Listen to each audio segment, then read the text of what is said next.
Aurizon's 2020 sustainability report models a scenario in which Australian coal exports decline by over 60% by 2040. Yet Aurizon's full-year results presentation states that Aurizon expects coal exports to grow by 1 to 2% per annum over the next decade.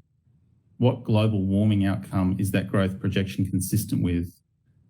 What would be the financial impact on the company if the rapidly declining coal export scenario were to eventuate rather than the growth scenario our current strategy is aligned with?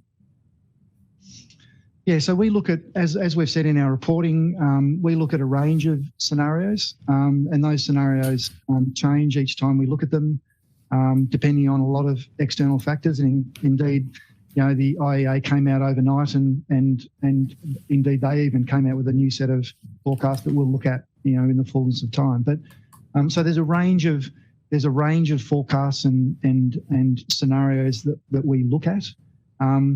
The scenario referred to that shows, you know, a significant fall away in coal exports out of Australia is just one of many scenarios we look at, and we think about, and we plan for, and we consider in our long-term planning.